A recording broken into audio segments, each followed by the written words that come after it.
क्या हम कभी प्रकाश की गति तक पहुंच सकते हैं? कल्पना कीजिए, आप एक अंतरिक्ष यान में बैठे हैं। आपके सामने ब्रह्मांड फैला हुआ है। आप इंजन चालू करते हैं और आपका यान लगातार तेज होता जाता है। 100 किलोमीटर प्रति घंटा, 1000 किलोमीटर प्रति घंटा, 1 लाख किलोमीटर प्रति घंटा। फिर भी आप रुकते नहीं। आपका लक्ष्य है प्रकाश की गति तक पहुंचना। लेकिन तभी विज्ञान आपके रास्ते में एक ऐसी दीवार खड़ी कर देता है जिसे आज तक कोई पार नहीं कर पाया। आखिर ऐसा क्या है जो पूरे ब्रह्मांड में किसी भी चीज को प्रकाश की गति तक पहुंचने से रोकता है? सबसे पहले समझते हैं कि प्रकाश की गति आखिर कितनी है। प्रकाश लगभग 3 लाख किलोमीटर प्रति सेकंड की गति से यात्रा करता है। ध्यान दीजिए, प्रति सेकंड, प्रति घंटा नहीं। अगर आप 1 सेकंड के लिए पलक झपकें तो उसी समय में प्रकाश पृथ्वी के चारों ओर लगभग 7.5 चक्कर लगा सकता है। सूर्य से निकलने वाली रोशनी को पृथ्वी तक पहुंचने में लगभग 8 मिनट लगते हैं। यानी जब आप सूरज को देखते हैं तो वास्तव में आप 8 मिनट पुराना सूरज देख रहे होते हैं। यहीं से समझ आता है कि प्रकाश कितना अविश्वसनीय रूप से तेज है। लेकिन सवाल अभी भी वही है, क्या हम कभी इतनी गति हासिल कर सकते हैं? सामान्य जीवन में हमें लगता है कि किसी भी वाहन को ज्यादा ऊर्जा दो तो वह ज्यादा तेज चलेगा। कार में ज्यादा ईंधन डालो, रॉकेट में ज्यादा शक्ति लगाओ और बस गति बढ़ती जाएगी। लेकिन ब्रह्मांड इस तरह काम नहीं करता।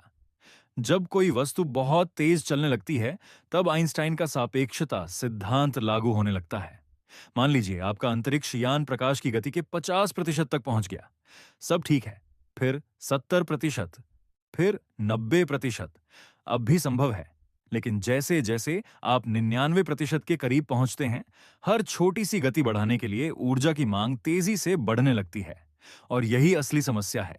प्रकाश की गति तक पहुंचने के लिए आपको इतनी ऊर्जा चाहिए होगी कि वह व्यावहारिक रूप से असंभव हो जाती है। अब यहां एक और अजीब चीज होती है। जैसे जैसे आपकी गति बढ़ती है, समय आपके लिए धीमा होने लगता है। सुनने में यह किसी साइंस फिक्शन फिल्म जैसा लगता है, लेकिन यह वास्तविक विज्ञान है। मान लीजिए, दो जुड़वां भाई हैं।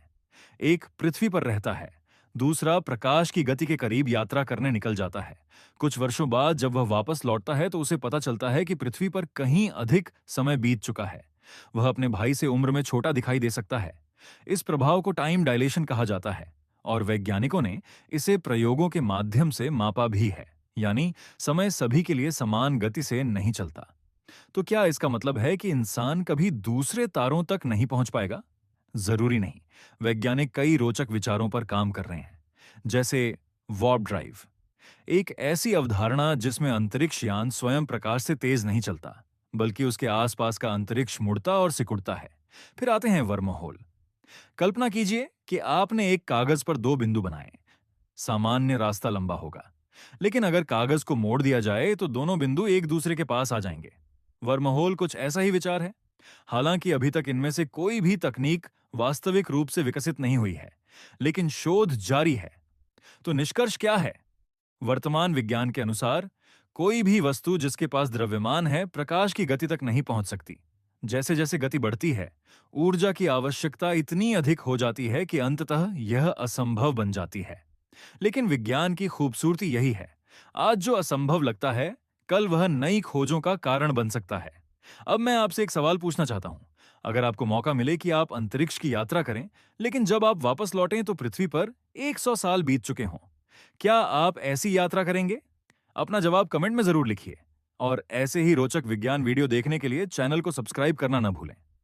मिलते हैं अगले वीडियो में।